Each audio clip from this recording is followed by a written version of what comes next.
Welcome to Damn Good Movie Memories with your host, Brian Davis. This podcast is the cure for your long commute and super boring workday.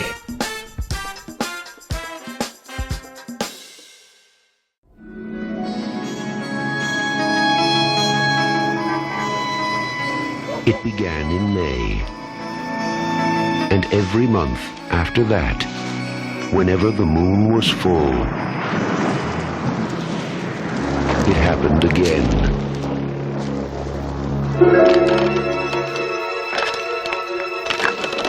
And again.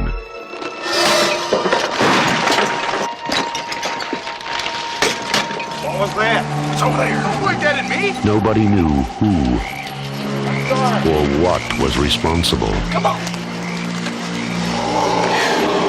They only knew it had to be stopped.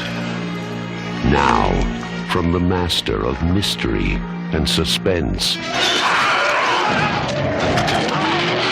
Stephen King's Silver Bullet.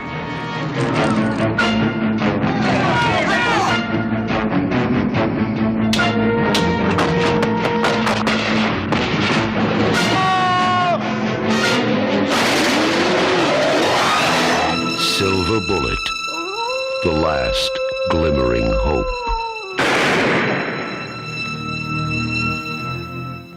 Hey there, it's Brian Davis, and for this week's episode, we're going to cover the movie Silver Bullet from 1985.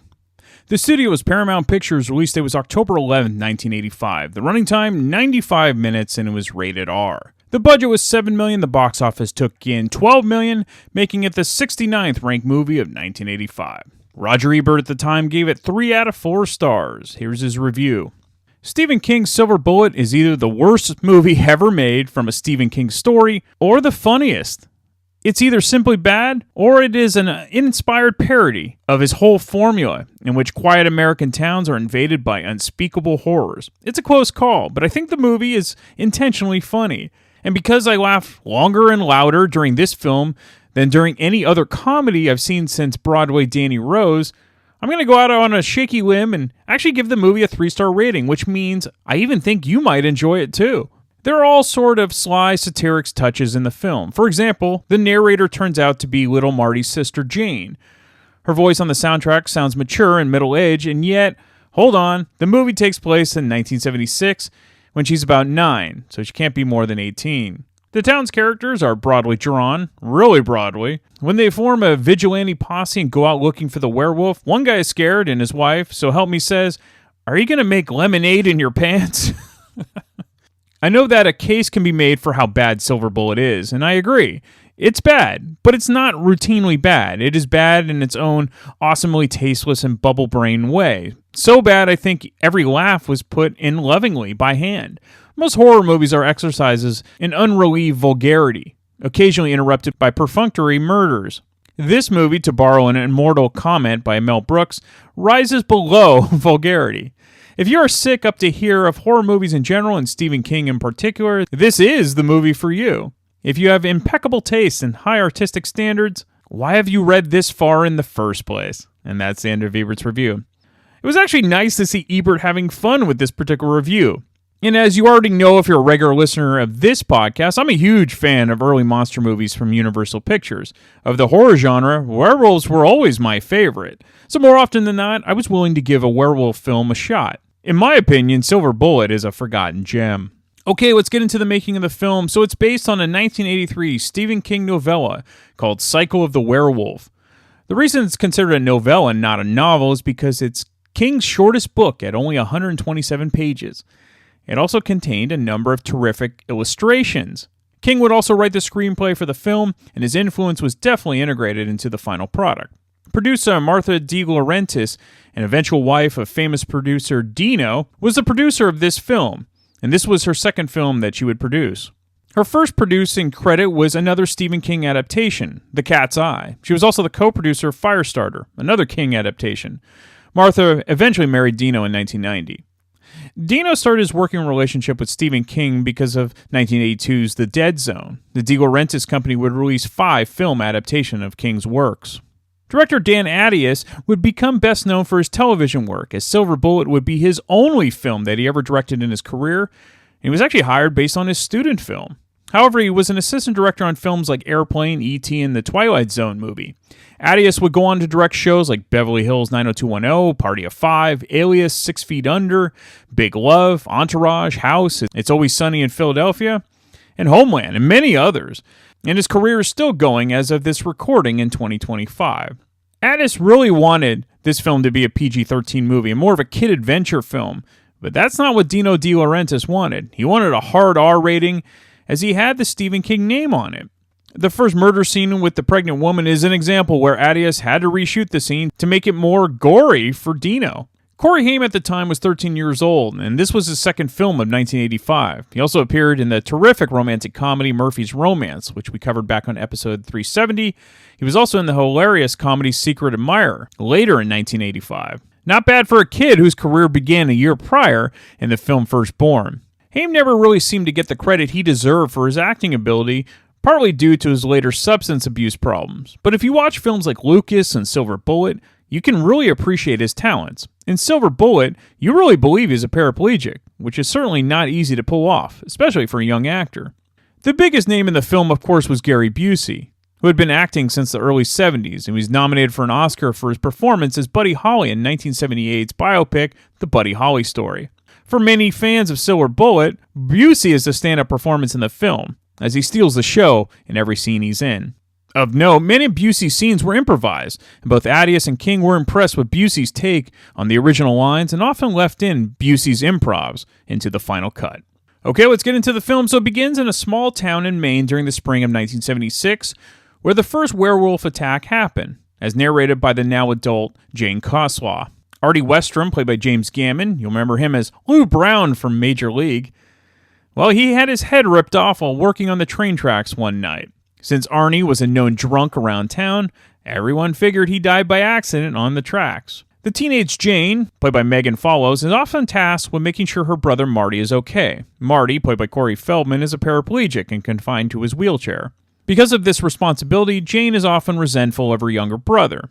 His wheelchair is actually pretty cool, and it's motorized, which was created by his Uncle Red, played by Gary Busey. By the way, the nickname for his chair is the Silver Bullet. Later that night, another werewolf attack occurs when a depressed pregnant woman is killed right before she attempts suicide. She had found out earlier that day that the father didn't want to be involved, and she was on her own. The sheriff, Joe Howler, played by Terry O'Quinn, is dumbfounded by the massacre, and the townsfolk feel he's not doing anything about it. And the main rabble-rouser is Andy, played by Bill Smitrovich. Now, Marty's favorite person in the world is his uncle. He's often a mess, and he drinks far too often, but to Marty, he's just fun and loves hearing his stories. There's a guy sitting in the bar. Bartender, he says, "Hey, jackass, give me a drink." So the bartender pours him a drink. He drinks it. Sits there for a while. Says, "Hey, jackass, pour me another drink." So he pours another drink. The guy gets up and leaves. The guy that's sitting there says, "Hey, why do you let him call you jackass all the time?" The bartender says, "Oh, he always calls me that." It's good, isn't it? Yeah. You might as well fold because you don't stand a Chinaman's chance. Yeah. See ya. And I'll raise you this. You can't bet managers. You can't bet managers. Okay. We said time and time again, you can't bet managers. So I'll bet you a Yankee.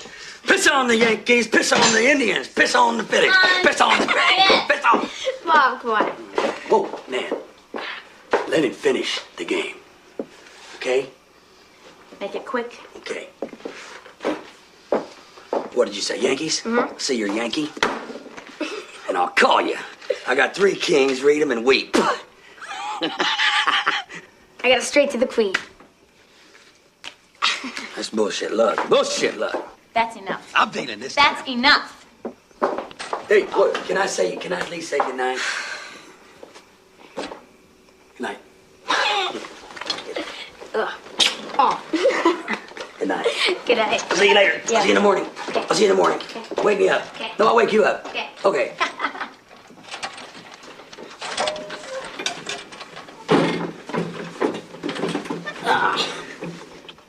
Honey, ask your sister to help you. I'll be up in a minute. I will. Good night.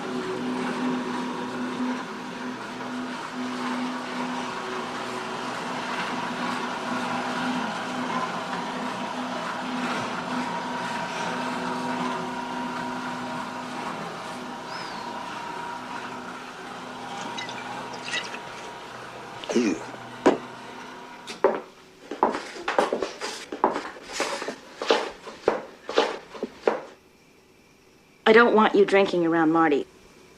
Don't be telling me what to do. You've been telling me what to do all my life. Red, I don't care how you live, but he is a very impressionable little boy. You know, you think your only responsibility is getting his butt out of the chair and into the tub and out of the chair and onto the toilet. And you ought to realize there's more to Marty than him not being able to walk. So easy for you, isn't it? Yeah, it is. You blow in here once a month, and you tell a few jokes, and you have a few beers, and then you want to lecture me about how to raise my son. Well, I am the one who is responsible for how he feels when he sees you like this, and how he feels when you leave. Red, Marty has enough strikes against him as it is. He doesn't have any strikes against him. That I am scared to death that someday he is just going to give up. He's not going to give up. Well, he doesn't need you showing him how to do it.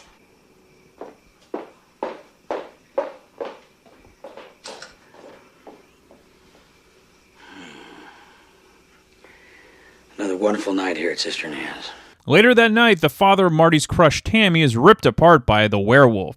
Now, granted, this was probably the most justified of the murders so far, as Milt was really a piece of shit human being who abused his daughter. The latest murder leads to a town curfew imposed by the sheriff, though it does nothing to stop the next murder, which is Marty's close friend Brady. After Brady's funeral, Uncle Red takes Marty home. Come on, Marty, you're going with me. Bob, Jane, see you at the house. All right. Come on. How do you feel? How would you feel?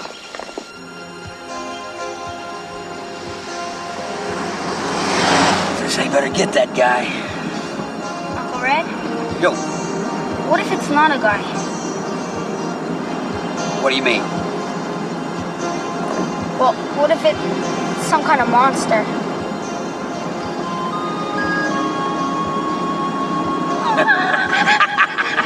Yeah, what if it's some kind of monster?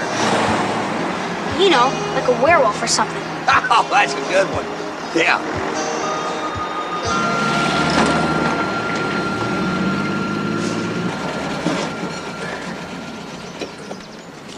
Here we go. You know, Tammy told me she'd been hearing noises in the greenhouse. Growling noises. Father was killed that night. Listen, Marty, you have got to get this idea out of your head. Psychotics are more active when the moon is full. And this guy's a psycho. When they catch him, you're gonna find out he's just as human as you and me. Fed up with the lack of progress by the sheriff's department, the town decides to catch the killer themselves, of course led by Andy. Okay. Come on. You all know what groups you're in, what areas you'll be covering, right? Man, come on, we know. Groups 1 through 4 in the woods north of the Sternfuller place. Right, okay. 5 and 6 west of Carson Creek. Yeah. Now, if he comes out in the moonlight tonight for a stroll, we're gonna get that sorry. I want all of you people to go home. I don't remember deputizing a single one of you. That's right, Joe. The only deputy you got is that fat shitbag beside you, and neither one of you has done anything about solving his case. We'll catch him. You couldn't catch a cold. The law has a name for what you people are planning. It's called private justice.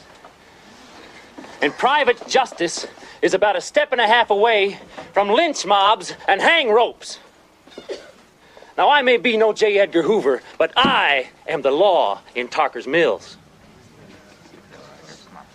I want all you people to go home. Don't let this guy scare you. And what's he done since this whole thing started but hang his face out? He ain't got so much as a fingerprint. Shut up, Andy. No, don't tell me to shut up. Yes. Shut up.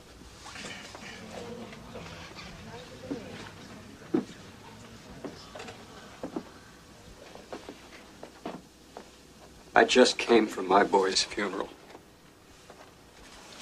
Herb? Herb, I know how upset, how grief-stricken you must be. He was torn apart. I know that. Upset. Grief-stricken. You don't know what those words mean. My son was torn to pieces. Pieces. My son was torn to pieces!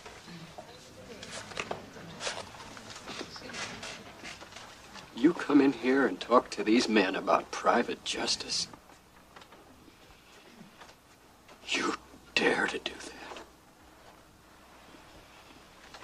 Why don't you go out to Harmony Hill, Sheriff Heller, and dig up what's left of my boy Brady and explain to him about private justice?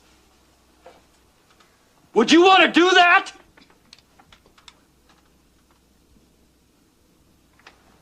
As for me, I'm going to go out and hunt up a little private justice.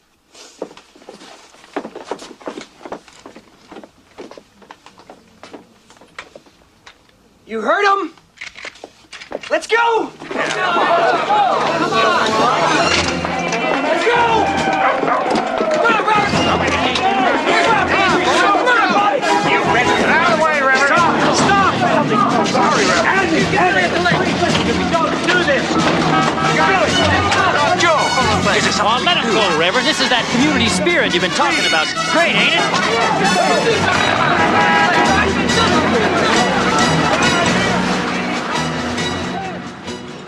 The Reverend Lowe, played by Everett McGill, tries to stop the mob, but to no avail. They're out for blood and won't stop until they catch someone, or anyone, frankly. They head out to the woods, armed with hunting rifles. Of course, this ragtag group is useless. One guy steps into a bear trap, and he badly hurts his ankle. Andy, the leader of the group, eventually leads the group directly into the werewolf's path. Andy, who was so brave when organizing, turns into a spineless idiot once faced with the monster. We then cut to another funeral at the church, led by Reverend Lowe, this time with 5 coffins. It's hard, at a time like this, to find the words to offer you any comfort. There is no comfort. There is only private justice.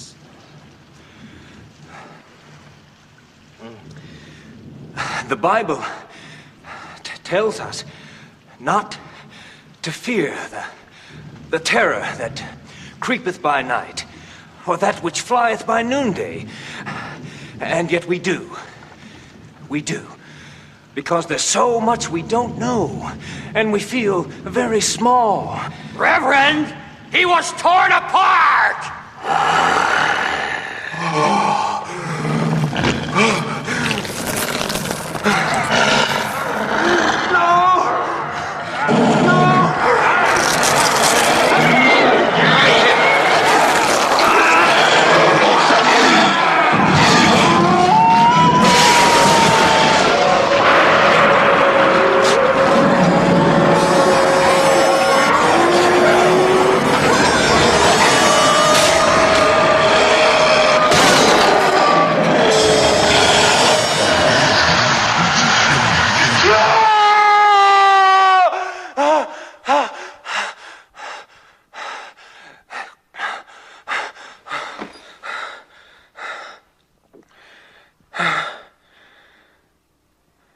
Let it end, dear God, let it end. The Reverend ends up dreaming that the entire church turns into werewolves. Many people in the town are leaving as they're afraid they're going to be the next victims. Marty decides to take comfort by talking to his beloved uncle. I need a Phillips screwdriver. You know, it's not enough that the monster killed all those people. He killed Brady. And I was got them to cancel the fair. And the fireworks. Yeah, and the fireworks. That's another thing. Where's your mom? She and Dad are out back lighting a barbecue. Yeah, Jane's walking around in all these new clothes showing off her tits, acting like nobody ever had tits before her.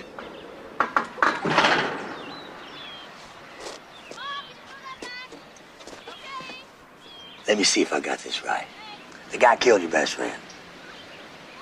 Drove your best girl out of town. And now he's responsible for canceling the only carnival you got. Am I lying? No, you're not lying, Uncle Red. Well, it just so happens I've got something that might cheer you up. Oh, you mean I could see it? Yeah, it's time.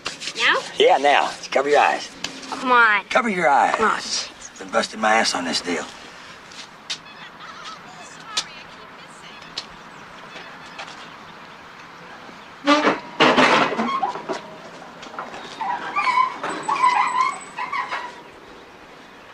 Ta-da! Wow.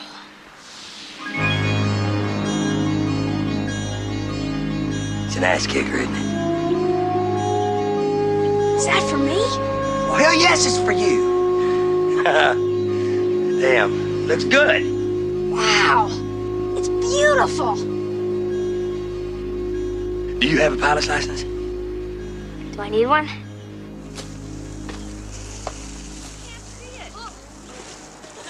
Red?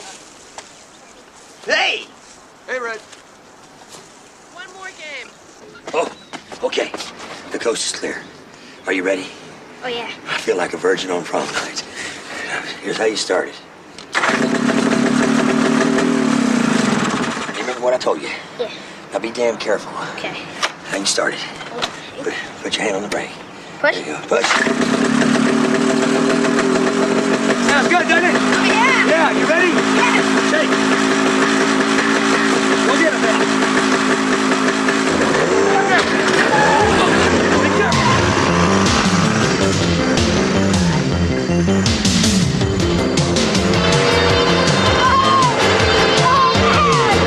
Stop! Brake! Oh, the kid's dead meat.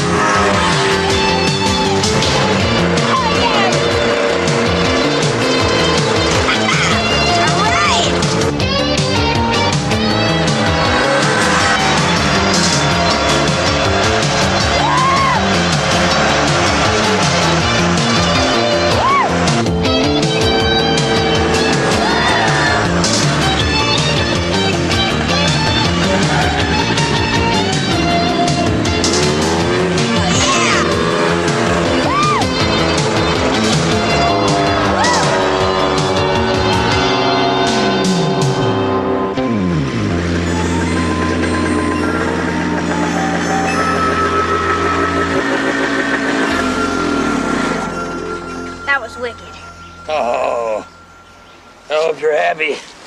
You're looking at a dying man here. This thing goes super, super fast. I know it goes super fast. And you better watch it.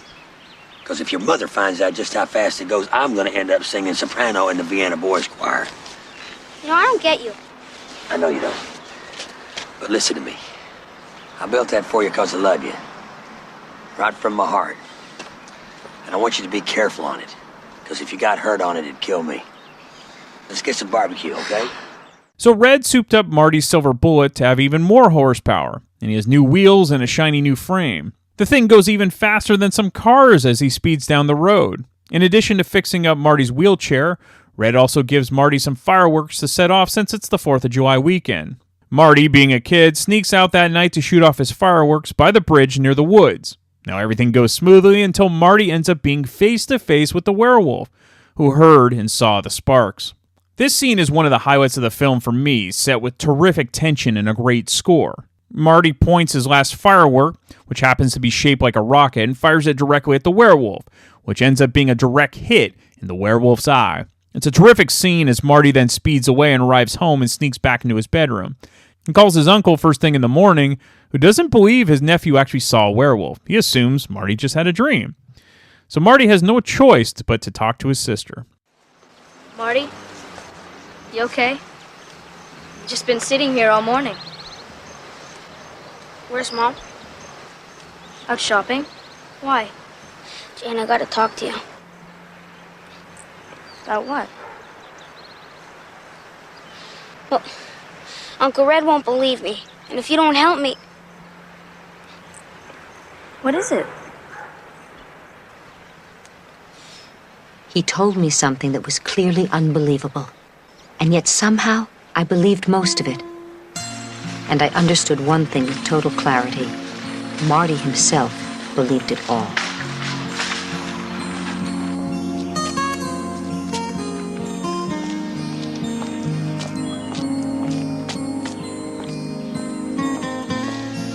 Marty had seen where the rocket had struck home, he said. And I went out that day looking for more than just cans and bottles. Hi, Mrs. Thayer. I'm collecting returnable bottles and cans for the MedQ drive. I was wondering if you had any. I was looking for a man or a woman with just one eye. Hello, Jane. Who is it? It's Jane Coslow. Hello, Jane.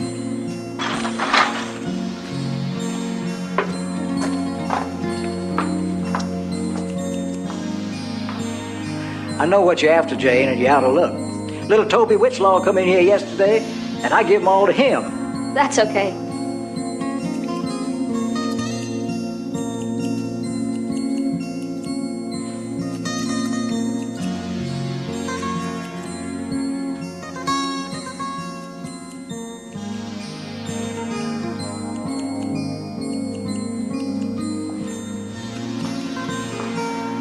Is that you, Mr. Fairton?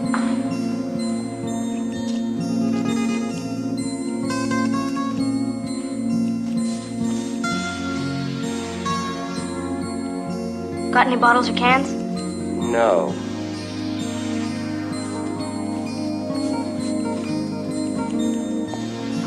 Bye, Mr. Clare. Bye, Jane. Jesus.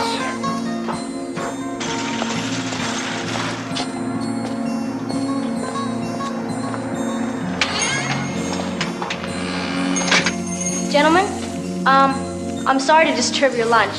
I'm collecting bottles for the MedQ drive.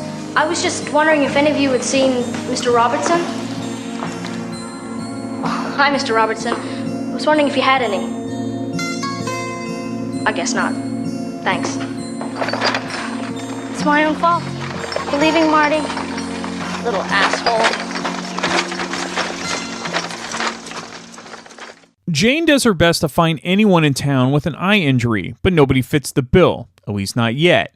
Do we find out who the one-eyed person is? Absolutely. Am I going to divulge this in this episode? Hell no! You have to watch the final 30 minutes and find out. The final action scenes are terrific, and if you're a fan of werewolf movies, this is definitely a good one to check out. So while for some, this might not be up to the standard of the original Wolfman from 1941 or the modern classics like The Howling or American Werewolf in London, Silver Bullet is very well done, and definitely worth your time if you're into these films.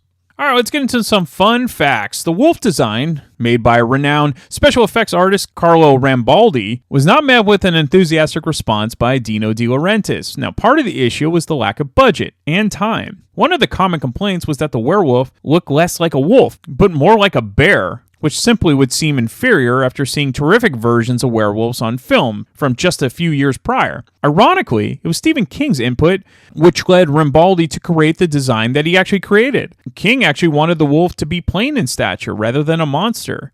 Due to this, Silver Bullet often gets ripped unfairly as a film simply due to how the wolf looked, but it was actually Stephen King that wanted it. In the novella Cycle of the Werewolf, the story which the film is based on, the events take place over the course of a year. A murder was committed by the werewolf once a month. In the film, the murders occurred over the course of several months, from spring to autumn. Now, of course, this was done to speed up the wolf attacks for the sake of the movie plot. Early drafts of the film script, including the press book release, stated that the werewolf speaks. In the film itself, the werewolf does not speak at any time. However, in the book, the werewolf does speak. John Candy was considered to play Uncle Red prior to Gary Busey being hired. Jennifer Connelly was considered for the character of Jane, but she was already busy in Italy working on a Dario Argento film, Phenomena. All right, this is a spoiler, so you can tune out or skip ahead if you want. Gary Busey was doing a personal appearance in 1999. He was discussing his experiences making this film, including doing all of his own stunts. In the film's ending, where he is actually thrown around in the room, Busey says that this was achieved by having him off camera run and then jump onto an air-compressed catapult, which would then launch him through the air and into various pieces of breakaway furniture. He sustained an actual injury in the part where he lands into the mirror due to the artificial glass. There's actually evidence in the film where a piece seems embedded into his arm, which bleeds as he falls to the ground. Busey went on to say that his reaction of the werewolf breaking through the wall was genuine because there was no rehearsal of that scene and was completed as a single take. Corey Haim actually became friends with Gary Busey's son Jake. Many years later, Jake stated Corey Haim was in the film, and we were the same age, and Corey was about 6 months younger than I was. So me being there as a visitor and Corey being there as an employee and the lead kid, we became friends. We were doing whatever 13-year-olds do. Yet I was on the sidelines watching him and my dad acting, and I remember thinking, I could do this. I could totally be doing this. That looks really fun. In fact, it's frustrating that I don't get to do it. Of course, Jake Busey went on to be an actor. Tarker's Mills, where the action takes place, is actually a fictional town within the Stephen King universe. It borders locations of other King's works also adapted to film, such as Chester's Mill, which is Under the Dome from 2013, Derry, which was part of It in 1990, Castle Rock, which was in Evil Things in 1993, and Cujo, and Pet Sematary, among others. All right, one person that totally appreciates this film and his werewolf films is Ian Wadley from the Rock and Metal Combat podcast. He rejoins Dan Good Movie Memories to talk about this film. So let's get to that now, and then I'll be back next week to talk about yet another random movie from my DVD collection. Okay, we're back, and a longtime guest. This is one guest where he doesn't guest on any other podcast, it seems like. And you'll know him as Wadzilla. I know him as Ian Wadley from the Rock and Metal Combat podcast. He joins me again to talk about, well, one of his favorite genres, they're werewolf movies. So welcome back, Ian. Oh, yeah. Pleasure to be here, Mr. Davis. Now, if you've heard the Rock and Metal Combat podcast, he toned that down for this audience. So I appreciate being a little bit more genteel on this particular intro. Yeah. Well, I know your mother's listening, so. She does every single week. It's Ralph's favorite guest, so. Now, I mentioned werewolf movies. Are you a big fan of werewolf movies in general? I think you've said you are. Yes, I am a huge fan of werewolf movies, and being a child of the 80s, I mean, we had a plethora of them. But this was a special treat because now you got Stephen King dipping his toes into it. Right. This one. And the funny thing is I remember, the year of the werewolf, which to me is 81. Right. Because you had The Howling, you had American Werewolf in London, and you had Wolfen. Right. All three of which I saw at the theater. It's like, how old was I in 81? I think I was like 7. Maybe, wow. Or something like that. Yeah. My grandpa didn't give a fuck, man. We went to movies. But I loved all those. Anything werewolf. I mean, I even as a child, I kind of had some aversion to black and white when I was real small. But I loved, the original Wolfman with Lon Chaney Jr., Oh, yeah. I've always loved werewolves. So this was something special when this came out because, I mean, Stephen King was huge. And here you have a werewolf movie, and there's a child in it who is about the same age in the movie as I am at the time I'm seeing this. Mm-hmm. So I was so excited for this movie. I know the theater I saw it. I know about where I was sitting in the theater, all of that shit. So we'll get into that, but before we get into that, you mentioned some of the most well-known werewolf movies. Where does Silver Bullet kind of rank with like The Howling and American Werewolf in London or others that you really like? Oh, I put Silver Bullet in top 5. Okay. And I'm kind of surprised when it's lower in other people's rankings. Not only of like 80s horror movies, but werewolf movies alone. I think there's so much unique shit about this. And it just stands up. And I'm so excited because I'm in a Secret Santa, with my extended family. And this is on the list for the 4K. Even though I'm pissed because I finally, pun intended, bit the bullet and bought the Scream Factory one. I've had this movie on every format. I bought it on VHS when it came out. I had the DVD. Mm-hmm. I have a digital version of it. I got the Scream Factory Blu-ray. But now I want to watch this shit in 4K, and I'm so excited it's out. I hope if I don't get it for Christmas, I'm going to buy that shit like the day after Christmas. I'll tell you that. All right. So I think very highly. It's funny looking back now and looking at stats and seeing how movies did and shit. Right. Because back then it's just, I went and saw all these. So to me, they were all big deals. Mm-hmm. And all my friends, we would talk about them at school, and recommend them to other kids and shit. So to me, it was like a big movie. And then to see some of these that maybe didn't perform as well at the box office, that I didn't understand that back then. It was a hit. Yeah, I loved it. You know? Why don't you think Silver Bullet did better in the theater? Was it too scary? Was there burnout, or were people into other type of horror movies at the time? I really have no idea. I think probably something important would go back and look at what was released that week, right, or that month. What was it up against? Because a lot of times I think it's shit like that, especially for a theatrical release. What was it up against in theaters? Is there a reason? I can't say it was like poor promotion because I knew about it. I knew to go. I was there opening week. But I can't remember what it was up against. You know, you look at all these movies that came out around Titanic. You know, it's kind of like look at movies that are, look at albums that didn't go to number one around the time of Thriller that are still well regarded. You know, Van Halen's 1984 didn't go to number one because of Thriller. That's right. You know, shit like that. So who knows what it was up against in October? Let me look at this. I did it. I'm looking at it right now. So it was going up against Commando for Arnold Schwarzenegger, Jagged Edge, which is kind of a thriller. It wasn't a horror. The good movie. Remo Williams, The Adventure Begins, which is very underrated. Actually, it didn't do so. Reanimator came out the week after. Yeah, but things like that. Back to the Future was also in the theater since July, so maybe it was taking things away from that as well. And Teen Wolf. The funny thing, all the movies you just mentioned, with the exception of Remo Williams and Reanimator, I saw in the theater.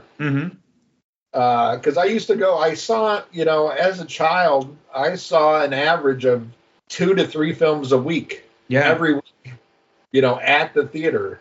If it was summertime, I guarantee saw 3 because one of those nights was at the drive-in, which was always a double feature.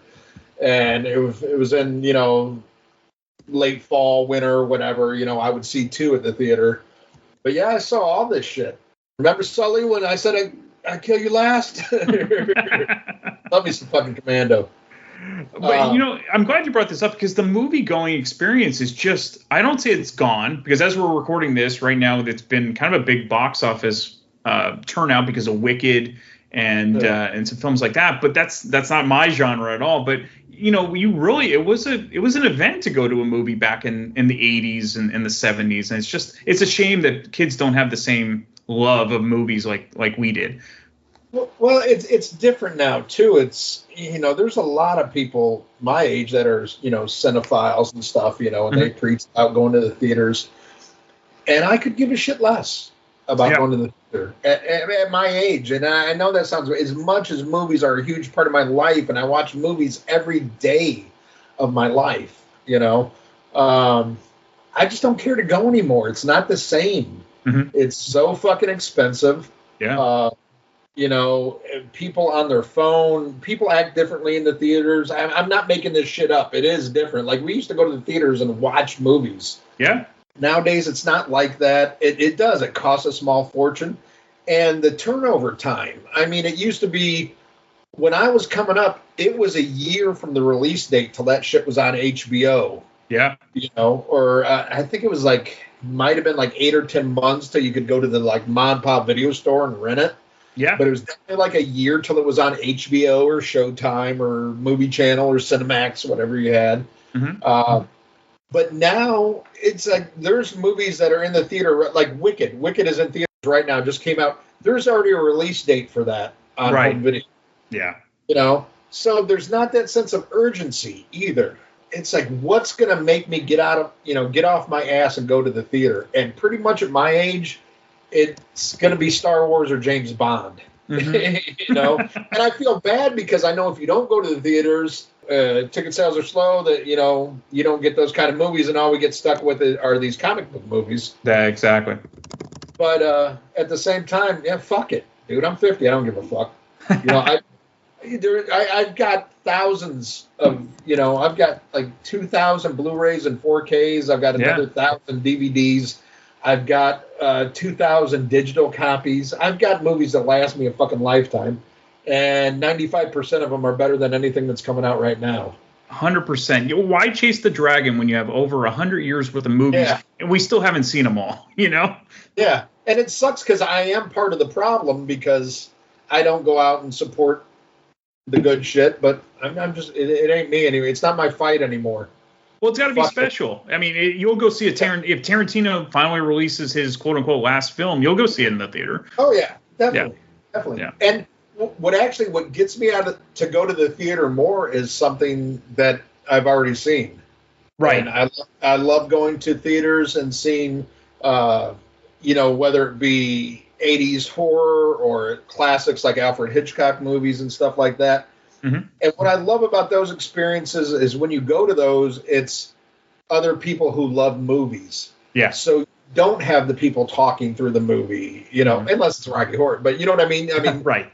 People are there to watch the movie. They're not there to be on their phone. These are people who care about these movies and like to see them on the big screen. The last movie we saw in the theater was it was actually a comic book movie, but it was a little bit different, and it was Deadpool and Wolverine, and it was hilarious. But a lot of those jokes were totally lost on kids. It was crazy. I mean, it was basically made for you and I, and Lindsay and I were dying laughing because it was kind of that 90s humor.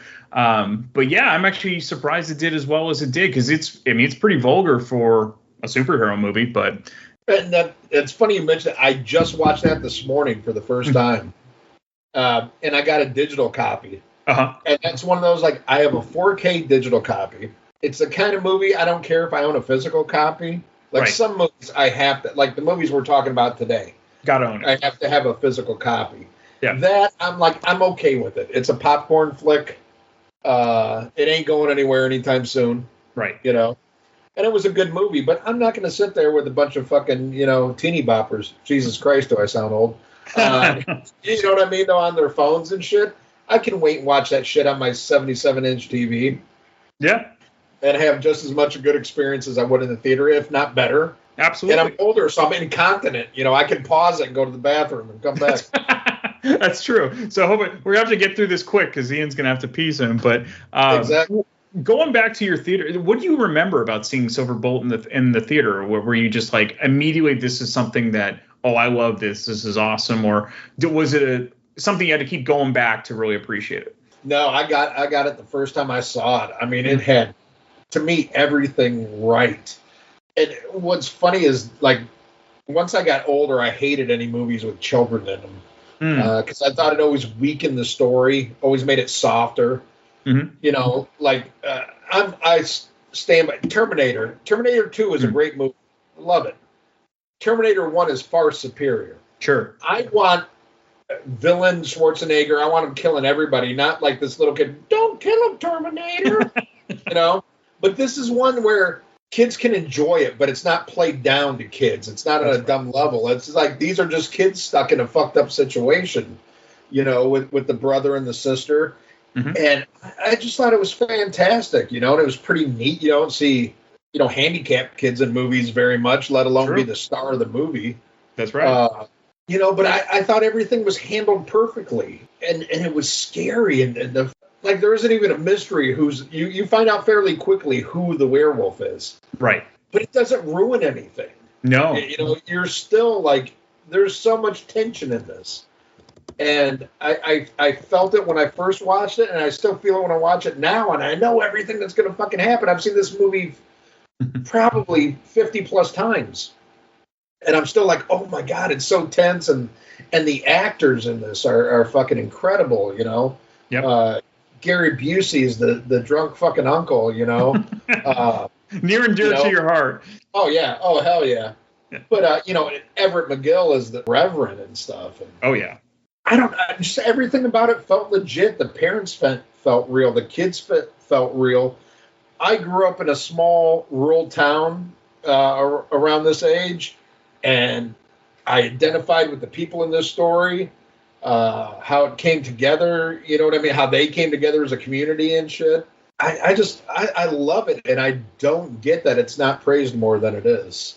I don't either. And I'm glad you brought up the wheelchair part, because I think that's the brilliance of Stephen King, making that it's a plot point. There are certain scenes where it comes into play that he can't walk, and that he has this kind of motorized wheelchair that gets him into trouble and out of trouble. And it's pretty awesome. Speaking of Stephen King, it's crazy to think the amount of work he's put out and how many film adaptation he's had. and just not horror. He's done different genres like, Stand By Me and Shawshank and things like that. When it comes to films, what are the Stephen King movies you return to the most? And do you actually enjoy his books? Do you read his books? I used to. And I only say used to because I don't read like I used to. Mm-hmm. I didn't read much as a child. I was that kid that would always lie. I would always pick a book report on something that had a movie, and I would watch the movie and not read the book. And I'd get caught all the time. That's why I ended up in community college. No, Gregory Peck's not into To Kill a Mockingbird. yeah. But no, once I got out of high school, I read The Shining was the first one I read. And then I just fell in love with reading. Yeah. And particularly Stephen King. And I collected everything on hardcover. That was real big. I mean, I still have like those huge Tupperware bins in my garage here, that are filled with like these awesome hardcover editions of Stephen King books. And I read like crazy until my partying got bigger. And then I was like, hey, I read 2 chapters and I can't remember a fucking thing I read, so I don't read as much as I used to. But I love reading, and particularly Stephen King. He can be very long-winded in certain books, but the way he describes the characters and the way he writes the characters are what makes everything in his stories. You care about the people, and I think that's the biggest, fuck up with horror movies. Is they're much more effective when you care if somebody dies. Oh, yeah. Rather than this character you just met 2 seconds ago gets a machete in the head. And it could be a very, cool kill. It could be very, nice visual. But when you care more about that character getting killed, it takes it to a whole nother level. He's great at that. But, once I go back to, Carrie, The Shining, Christine, I'm a huge fan, even though most people hate Children of the Corn. I absolutely love. Maximum Overdrive. Yeah, Maximum Overdrive I love. He hates that. But I love, Stephen King had a quote about Children of the Corn where he said it's the equivalent, from writing that, which was a short story in Night Shift to what it became. He said it's the equivalent of, raising a daughter, sending her off to college, and then she gets gang raped. No, jeez. Yeah, his words, not mine. Right. But I love it, and that's one of the rare examples. I think the movie is better than what he wrote in Night Shift. Right. But, I mean, there's not too much King that I don't like. I mean, I love all of it, really, in some form or another. I mean, yeah, Lawnmower Man sucked, but, he even had his name taken off of that. But did you like Firestarter, the original with Drew? Firestarter. I love Firestarter. But in all fairness, Firestarter is one I didn't read. So sometimes you get it's never going to be as good as the book, kind of thing, and I get that. But then again, sometimes you get something like The Shining, where while I love The Shining as a novel, I think it's brilliant. I think Kubrick's film is even more brilliant. Right. And then when you see a more faithful adaptation like you did with the TV movie, you're like, yeah. No, give me Kubrick. Right. Sorry, Mick Garris. No, give me Kubrick. Because there are times when the book, it's good for of the era. Like I'm sure you saw The Natural with Robert Redford.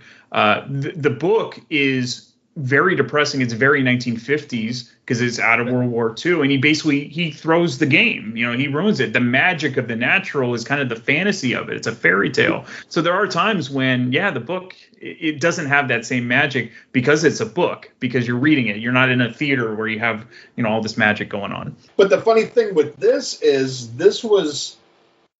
I'm trying to remember if the novella came out first or after the movie. It came out first, so the novella came out in '83. It was called Psycho the Werewolf. Okay. Well, I remember after I saw Silver Bullet, I went out and I bought the Cycle of the Werewolf. And it was like a half comic book kind of thing. It was a really neat edition. Yeah. I don't know if I still have it, but anyway, as a child, I remember being very upset because it was different. I was like, I didn't get it. Like, why is this different? This ain't like the movie. There's all kinds of this extra shit. Like, oh, what the fuck is this shit? Too many words. Not enough pictures. Not enough pictures. But, he did do the screenplay for this, and I thought it was absolutely brilliant. I loved it. I cared about these characters. It was very suspenseful. It was a different-looking werewolf, but I was kind of used to this at this point because look at all these werewolf movies. Like vampires, okay, you got the fangs. Sometimes they got the capes, sometimes they don't, but they all got the fangs. But, I mean, if you look at the werewolf from American Werewolf in London compared to The Howling, compared to Wolfen, compared to all this other, they're all different, in their stance and their appearance, and but yet all effective. So I'm glad you brought this up. So when it comes to like monster mythology, do you care if a film follows those, quote unquote traditional rules of how to eliminate the monster, or do you want those new twists thrown in? It depends. It depends on how they handled it, and it depends on the monster and the mythology. I mean, I can't give you an honest opinion of Twilight because I've never seen one of them. Right. But I hear these fuckers sparkle. And they go out in daylight, and to me, that shit don't work. Right. But you see different, in different movies, like this vampire can get killed by a stake in the heart. This one takes a little bit more to kill because he's an older vampire. And as long as you make it entertaining, it's all made up shit, but do you make it intriguing? Do you make it entertaining? Is there suspense? Right. You want some sense of realism, but again, you have to double up on the fantastical side of it too, because it is, supernatural, it is horror. It's just in how it's written and how it's delivered, I think means more than anything. But yeah, vampires shouldn't sparkle. Right. Yeah. Okay, so let's get into Corey Haim a little bit. So most people remember him now because of his films with Corey Feldman, but Haim on his own really had some great roles. I think of Lucas, Murphy's Romance, even his smaller roles like in Secret Admirer or Firstborn, they were good too. Okay. Do you think his eventual tie-in to Corey Feldman actually hurt him in the long run? And actually, what actor do you prefer style-wise of the Coreys? Oh, definitely prefer Corey Haim. Mm-hmm. Definitely. And not to say I don't like Felddog, I mean, hey, I paid money to see that motherfucker live. Right. I did walk out after about 4 songs, but yeah, it kind of hurt in a way because it kind of limited the projects that they were given. You know what I mean? Yeah. They got put into like buddy comedy kind of things, and I love License to Drive. I love that fucking movie. Yeah, but Dream Little Dream fucking sucks dong, man, big time. We just talked about that. Yeah, I don't like that movie. But Lost Boys, they're fucking fantastic in it. You know, but no, I'm definitely more of a Corey Haim guy, and that's not anti-Semitic. Corey Haim's Canadian. I could find reasons to hate him for that. Maple syrup eating motherfucker. But no, I've always loved Corey Haim. And you mentioned movies like Firstborn. I mean, I love Firstborn. Yeah, very underrated movie. Not a lot of people know. Secret Admirer. Fucking love Secret Admirer. Yeah, got that. Oh man! And if any of you get a chance, get the because I used to have the Olive Films version. Me too. I upgraded. Yep. Yeah, get the Kino Lorber, a much better fucking presentation of it, man. The visuals are much better. Yep, and special features. Yep. C. Thomas Howell, even though he's a dick, I love C. Thomas Howell.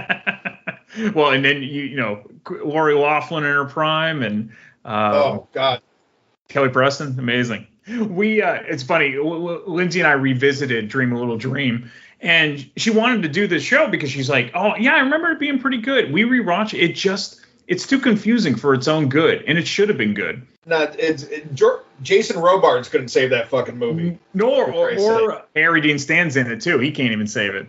See, I can't even. I haven't seen Dream a Little Dream since I rented it on VHS, and I was like, "Oh, cool, new Corey's movie." I'm like, "Well, this sucks." Yeah. And I never saw it again. Yep. I saw like everybody, oh, it's on the new Vestron video collection. Like, yeah, I'll skip that fucking number. I don't care about collecting everything.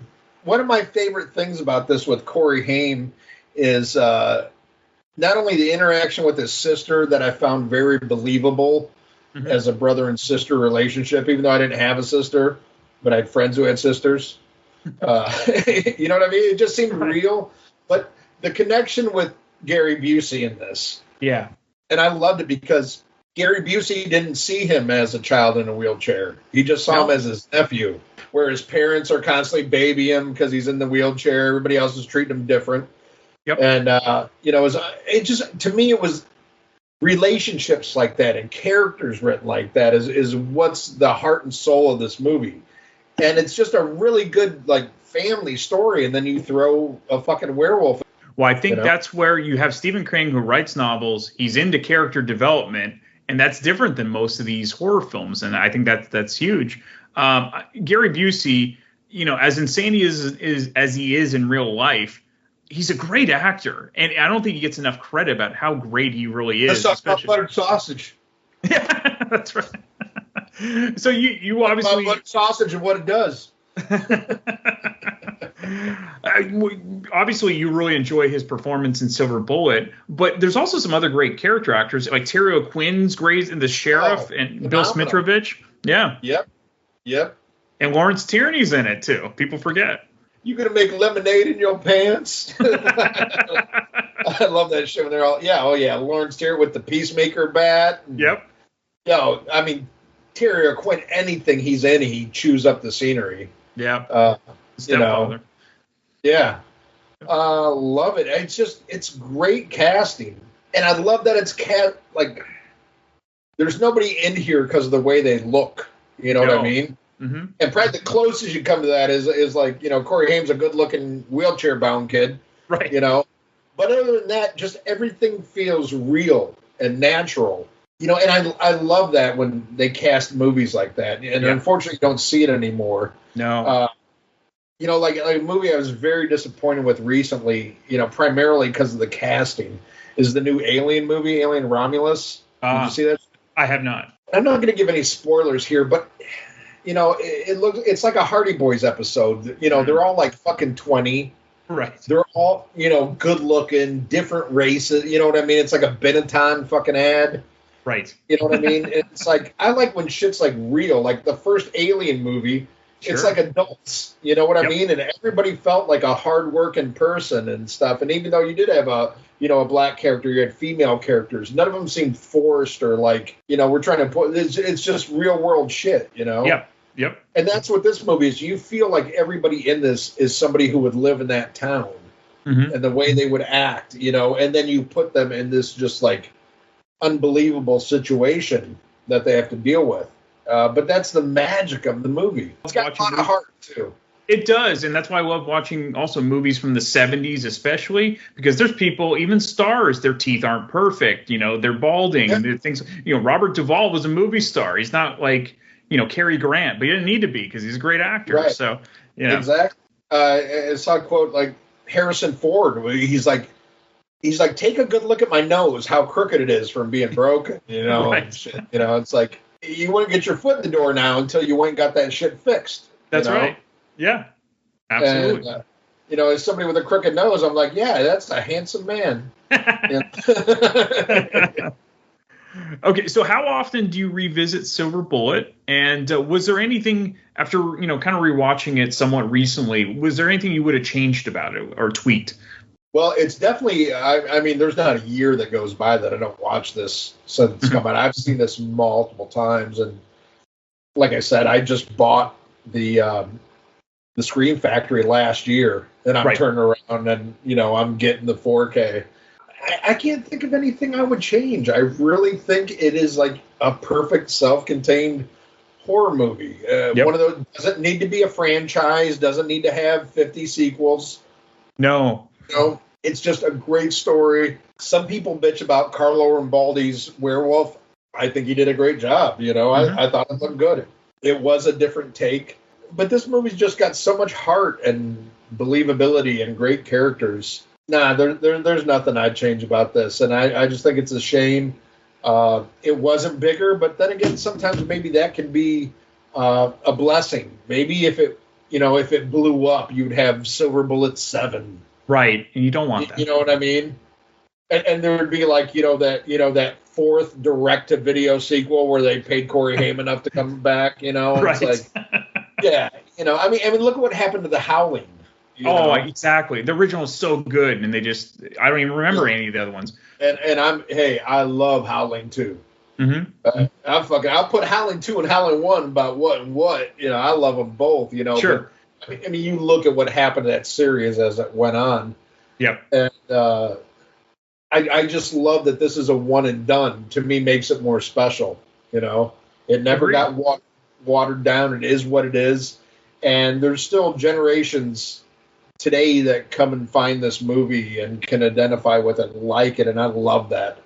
And I just think it stands the test of time, and I love seeing shit like this where, some people get mad, like, oh, I just bought the Blu-ray, now they're putting it out on 4K. I'm like, no, fuck that shit. Yeah. Let it get the best version you can get of this, and hope, like, another generation finds this. And I look forward to today, like, when I could watch this with my grandkids. Yeah.